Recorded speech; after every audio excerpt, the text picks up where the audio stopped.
Well, what can I do with my arm motion? Right. So I can slow my arm motion down.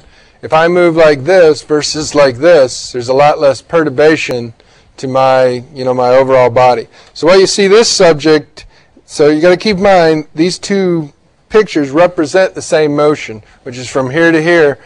And what they did was, this picture you can describe it as compressed. I have less velocity of motion, and I obviously have less motion. I don't sway all the way out here. This is almost like 22 millimeters versus here is about 10. So I have less motion, I have less velocity of that motion, so I have a compressed pattern. Okay, and the way you can get a compressed pattern is you can just move your arm slower. Okay, the point being, by just looking at this graph, I'm easily able to interpret what the person did, how they altered their behavior in response to spaceflight. Okay, another quick example of that is the subject. So here's pre-flight. They raise their arm, moves out here. Well, I guess I should back up. So in this case, we have, is this the face plane? Yeah, this is actually, in a sense, an angle-angle diagram. I've got two positional measures. So I have motion in the medial lateral plane, motion in the forward and backward plane. You can see here they sway out as they lift their arm, their center pressure, they sway to the right, finish their arm motion, and then come kind of back, they kind of overshoot and come back to the middle. So in slow motion that would look like, well, their arm goes up and they're going like this, then they come like this, and then they come back to the center point. Okay, so what do you notice pre-flight, or post-flight, which is on the bottom? So they lose all control of themselves, right? They start out, they're still going to the right, as you can see here, and then as they come back to the middle, they just lose it completely. So they're going woo, woo, woo, woo. And so they get this massive forward sway. You can see in the forward position, there's hardly any sway pre-flight. It's all this way. Post-flight, what do? They start to sway, and then as they come back to the middle, they lose control of their bodies, and and these are desperate attempts to regain control. It looks like a plane going to crash. It's just, and they end up swaying much, much forward compared to post-flight. So that's an example of two positional measures have been plotted against each other. Okay. Let's see. Another kinematic or kinetic measure is going to be force plates. And what do force plates measure? Right. So they measure what? Forces that basically they measure the concept of for every action there's equal and opposite reaction. So if I sway to the side, I'm moving in a medial plane or medial lateral plane, which is across this way. I've generated some forces in that direction. If I sway forward or backwards, I've generated forces in that direction. And then, of course, I'm obviously generating a force down into the ground. Okay, so force plates measure those forces, and they divide them up into those components of medial lateral, forward backward force, and force into the ground. So here's an example of the vertical force measured, again, by our arm raise task.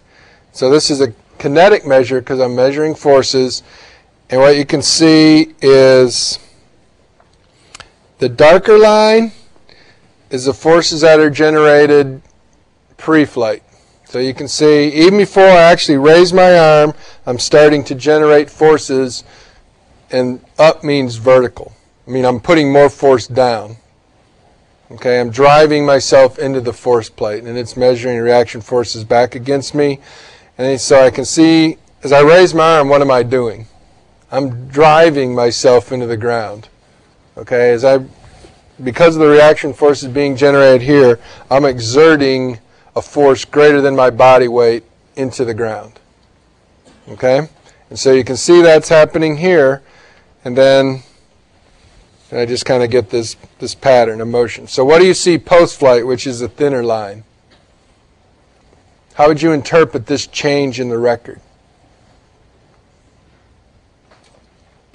As your arm goes up slower, you don't have to put as much force in the ground and stay.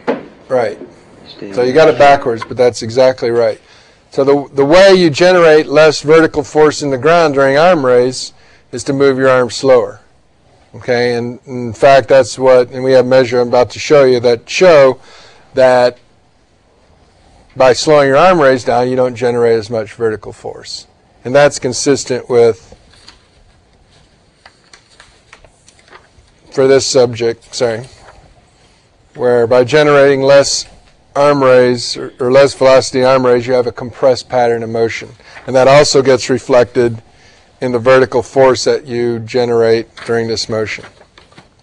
Okay, so force plates provide you kinetic information. They give you information about the forces you generate. Okay, you can also directly measure acceleration. We talked about if you had position, you could calculate velocity, and then from there you could calculate acceleration. Another way to do this is just measure. There's devices known as accelerometers, which will allow you to directly measure acceleration. Okay, and so this is an example of, well, it's just a little device. As you move through space, it will react. There's interaction between your motion and the amount of gravity, and it gives you a voltage output. Okay, so you get a waveform. Okay, and the waveforms look like this. So as I raise my arm, I accelerate up, and then down here is the deceleration, then I come back to the middle. So it's going to look like this. And so from about here to here is acceleration phase, then you have this deceleration phase, which we talked about the other day, is below this baseline. So which of these two waveforms, since it's a color figure, but you can't see that, which of these two waveforms do you think represents post-flight behavior?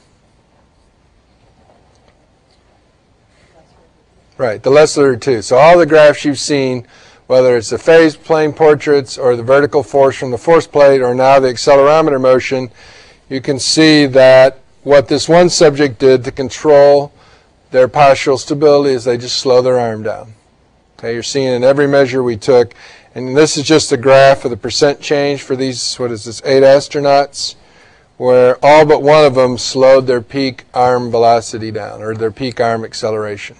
Okay, and we interpret that as this is how we're trying to control our posture. I'll still complete the task, but in order not to fall over, I'll just go ahead and slow my arm down. So it represents a control strategy.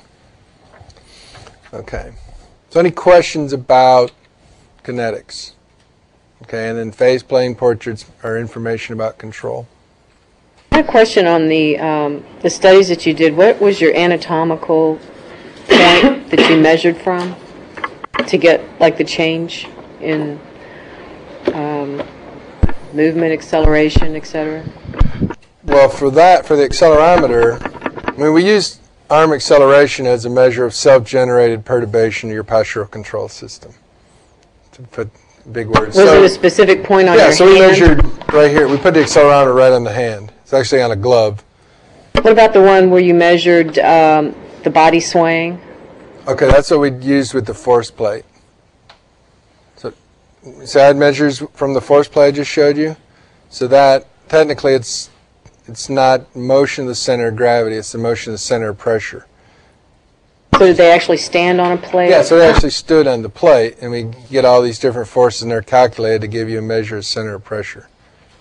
Okay, so we didn't have like full body kinematics with the motion analysis system where you put the markers all over their body. Okay, so let's finish up here. So another category of measures, that's our response process measures, are neurological measures. Okay, they obviously had to do with neurons, which generate action potentials inside our body or inside our muscles. So one category of neurological measures are surface recordings. So we've talked a little bit about those. So I put some kind of sensor over the skin or over the heart or over some part of my body, and I measured electrical activity associated with the activity I care about, whether that's muscle contraction or how much my stomach is growling or what my heart's doing, or any other kind of measure, or I can put electrodes up on my brain. Okay? So, but those are all, surface recording means that you're recording from the surface of the body.